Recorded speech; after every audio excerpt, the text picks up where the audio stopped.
주님께서 여러분과 함께 또한 사제의 영과 함께 마르코가 전한 거룩한 복음입니다. 주님 영광 받으소서.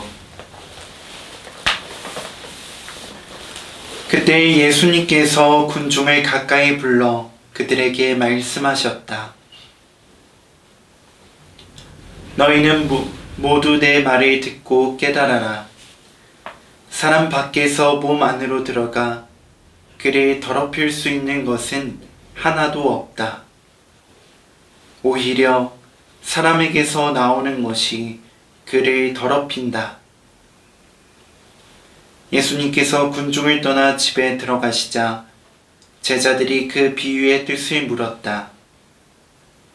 예수님께서 그들에게 대답하셨다.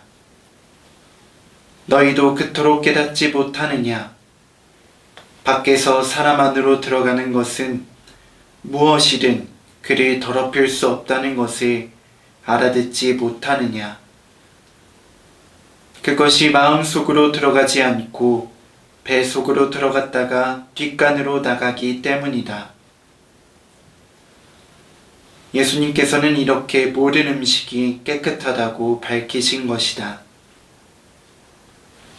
또 이어서 말씀하셨다. 사람에게서 나오는 것, 그것이 사람을 더럽힌다.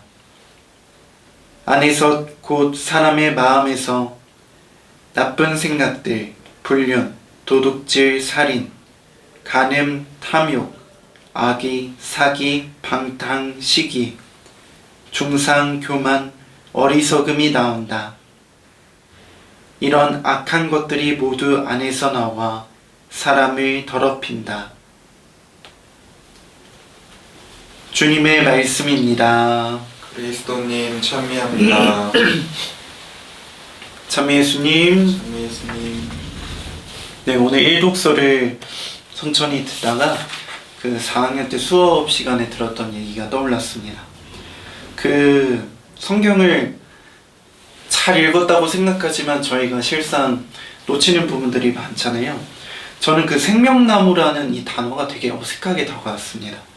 보통 이제 선악과 선과 악을 알게 해주는 그 나무는 우리가 많이 들어서 잘 알고 지내는데 생명나무를 놓치고 살아가는 경우가 많아요. 그래서 성탄 시기가 지난 지 얼마 되지 않아서 이제 말씀을 드리면 우리가 크리스마스 트리가 그 생명나무를 뜻하고 있다는 것을 많이들 놓치고 살아가고 있는 것 같습니다. 그래서 잠깐 강론과는 별개지만 조금 이제 재밌는 얘기처럼 말씀을 드리자면 예수님께서 자신의 생명을 우리에게 내어주셨잖아요. 그분을 통해서 에덴 동산에 있는 생명나무를 우리가 얻게 되는 것입니다. 미사 시간에 그리스도의 몸하고 우리가 예수님의 생명을, 영원한 생명을 우리 안에 모시게 되는데 예수님께서 자신을 생명나무 자체로 우리에게 주셨고 그것이 바로 십자가라고 할 수 있는 것입니다. 네, 이제 성탄을 기념하면서 제대에다가 크리스마스 트리를 올려놓잖아요. 늘 푸른 잎을 가진 그 상록수를 이제 예수님이 가진 어떤 영원한 생명에 빗대어서 이제 우리에게 제시를 한 건데, 그래서 그 위에다 별을 하나를 달아놓잖아요. 여기 구세주가 있다 라는 뜻으로 별을 달아놓고 그 생명나무를 이제 상록수들 푸른 잎을 가진 그 나무로 상징적으로 제시를 하게 되는데, 우리도 그 나무를 보면서 그냥 예쁘다 라고 하는 게 아니라 생명나무로서 예수님께서 이 세상에 오셨구나 라는 어떤 생각을 하면서 이제 성탄 시기를 보내고 또 살아간다면 더 기쁘게 성탄을 보내지 않을까라고 생각을 해봅니다. 예수님께서 생명을 가지고 이 세상에 오셨고 우리가 그것을 우리 안에 품고 살아가는 것은 너무나 중요한 일입니다. 그것을 하지 못할 때 우리는 나만의 고집을 갖고 살아가리라 생각을 합니다. 생명과 점점 멀어지게 되는 것입니다. 그런 차원에서 오늘 강론을 해보고자 합니다.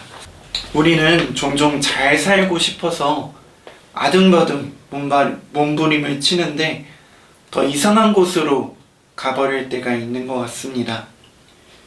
뭔가 이상함을 느끼고 다른 길을 선택하고자 하지만 엄두가 나지 않아서 그냥 그 길을 살아갈 때가 있습니다. 보이지 않는 미래는 우리의 오늘을 어렵게 만들기도 합니다.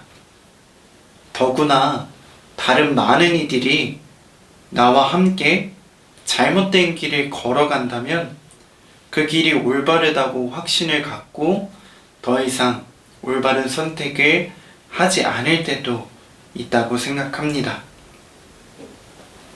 오늘 복음의 앞부분을 여러분들도 함께 읽어보았으면 좋겠습니다.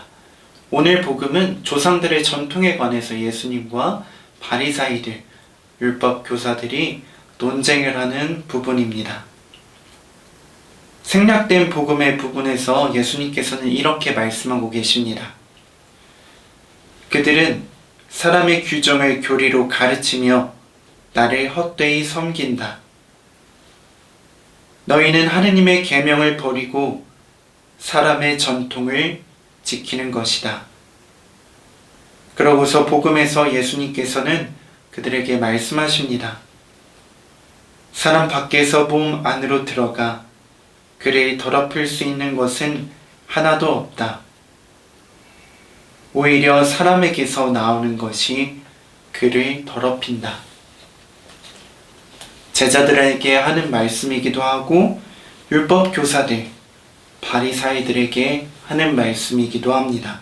예수님께서는 바리사이들, 율법 교사들이 열성적으로 지키는 율법에 대해 경종을 울리십니다. 잘못된 그들의 행태를 아주 적나라하게 고발하고 계신 것입니다. 하느님의 계명이라고 굳게 믿던 그들의 율법을 깎아내리고 계십니다.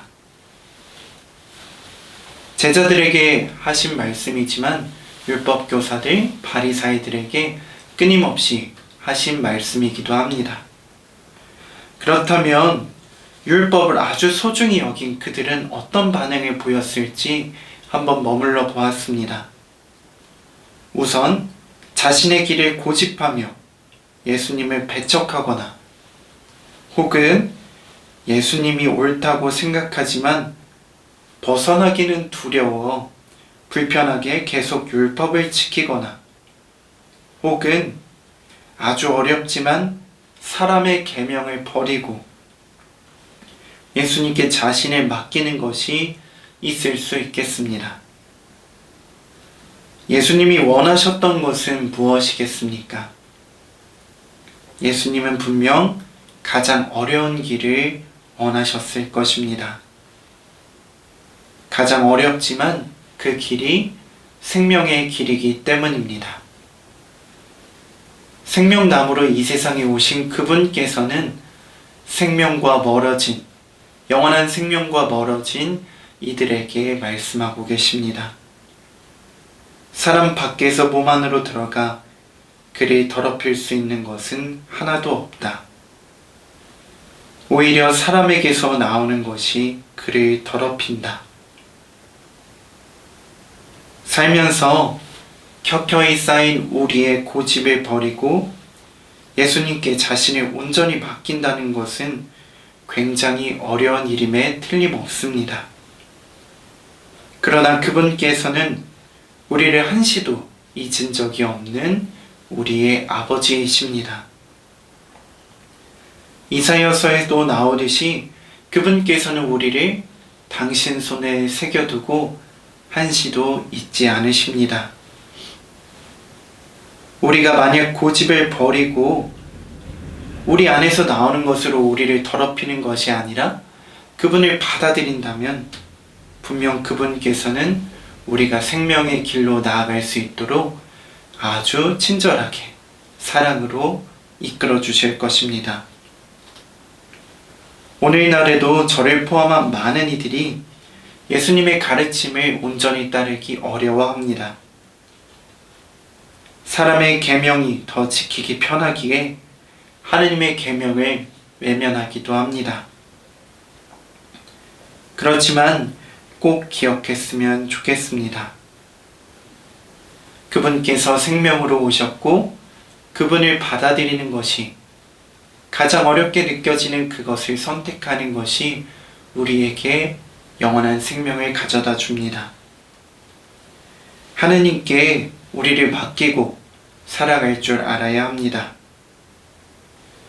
하느님의 말씀을 내 입맛에 맞는 것만 받아들이는 것이 아니라 조금은 거북스러운 것도 받아들일 수 있어야 합니다. 거부감이 드는 그 말씀 속에, 어렵게만 느껴지는 그 말씀 속에 생명의 씨앗이 있음을 기억하며 오늘 하루 나의 고집을 내려놓고 그분의 생명을 우리 안에 품고 살아갔으면 좋겠습니다.